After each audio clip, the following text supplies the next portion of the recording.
Hello. Hello sir. మాట్లాడండమ్మా. Sir, బంధాలన్నీ break అవుతాయని చెప్పారు కదా సార్. హ్మ్. అంటే ప్రతి బంధం గూడా అవసరం కోసమే ఏర్పరచుకున్నాయి. హ్మ్. అవసరాల కోసం మాత్రమే ఏర్పరచుకున్న బంధాలు ఇవి అని అన్నారు కదా సార్. అవును. సో, మరి ఏ రిలేషన్ కూడా జీవితాంతం ఉండే అవకాశం లేదా సార్? ఏ బంధం కూడా? రైట్. మీ క్వెషన్‌లోనే అర్థమైంది గదమ్మా! జీవితాంతం ఉండేదేది కూడా మనం బంధం ఏర్పరచుకోకల ఆల్రెడీ ఉంటది. సపోజ్ మీ శరీరంలో ఉన్నటువంటి అవయవాలు ఏవైతే ఉన్నాయో చెయ్యుంది. అది జీవితాంతం దానికి సెపరేట్ కట్టేసుకోవాల్సిన పని లేదు గదా! కదా! బంధం అంటే ఇద్దరు మనుషుల మధ్య స్వేచ్ఛని హరిస్తూ ఉండేటువంటి ఒక రిలేషన్. అది వాళ్ళిద్దరి మధ్య అగ్రీమెంట్ కావచ్చు. లేదంటే లీగల్ అగ్రీమెంట్ మ్యారేజ్ లాంటి లీగల్ అగ్రీమెంట్ కావచ్చు. లేదంటే ఒక ఎంప్లాయర్ ఎంప్లాయీకి ఉండే అగ్రీమెంట్ కావచ్చు. ఏదైనా సరే. అక్కడ శారీరకం ఉండొచ్చు, మానసికం ఉండొచ్చు, సామాజికం ఉండొచ్చు. ఇలా రకరకాలుంటాయి. ఇవన్నీ కూడా ఇద్దరికీ బెనిఫిట్ అవుతదంటేనే వాళ్ళు ఏర్పరచుకుంటారు. ఇప్పుడు మీరు ఒక కాల్ చేశారు.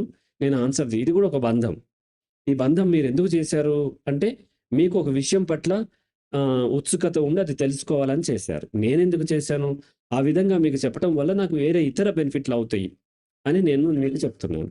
నాకు బెనిఫిట్ అవ్వట్లేదు, లేదా మీకు బెనిఫిట్ అవ్వట్లేదు అన్నప్పుడు ఈ బంధాన్ని బ్రేక్ చేసుకుంటాం. కాలర్ అండ్ సైకాలజిస్ట్ యొక్క బంధం కూడా. అన్ని బంధాలు ఇంతే ఉంటాయి. తల్లి కొడుకుదైనా, లేకపోతేనేమో తల్లి కూతురుదైనా, భార్యాభర్తలదైనా, ఏ ఇద్దరి మధ్య అయినా వాళ్ళిద్దరికీ బాగుంటే కంటిన్యూ అవుతుంది. లేదంటే వాళ్ళు బ్రేక్ చేసుకుంటారు. అవసరమైతే బ్రేక్ చేసుకోవాలి కూడా. చేసుకోకూడదు, జీవితకాలం బంధం ఉండాలి అని కోరుకోకూడదు. అంటే బంధం ఎందుకు ఏర్పరచుకున్నామంటే దాని యొక్క పర్పస్ ఆ ఇద్దరు కూడా లైఫ్‌ని మోర్ పాజిటివ్‌గా, మోర్ హ్యాపీగా లీడ్ చేయటం కోసం. కానీ బంధం ఉండి ఇద్దరు బాధపడుతున్నారనుకోండి, అప్పుడు ఆ బంధం వల్ల ఉపయోగం ఏముంటది? లేదు కాబట్టి మనం బ్రేక్ చేసుకునే అవకాశం సమాజం మనకిచ్చింది. చట్టం గూడా ఇచ్చింది. కాబట్టి ఎక్స్‌పెక్ట్ చేయొద్దు. ఉంటే హ్యాపీ. నాకు చాలా మంది చాలా సంవత్సరాల నుంచి నాతో ఫ్రెండ్స్‌గా కంటిన్యూ అవుతున్నారు.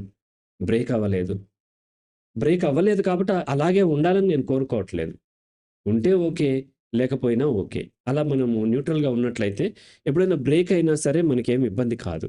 కానీ మనం బంధం ఉండాలని ఇన్‌సెక్యూరిటీతోని వాళ్ళు ఓవర్‌గా మనము ఆహ్, వాళ్ళ పట్ల ఎక్కువ శ్రద్ధ వహించినప్పుడు వాళ్ళు సఫోకేషన్‌కి గురవుతారు. సహజంగా భార్యలు, భర్తలు ఒకరి మీద ఒకరికి ఓవర్‌గా వాళ్ళని కదలనివ్వరనమాట. మానసికంగా గానీ, సామాజికంగా గానీ.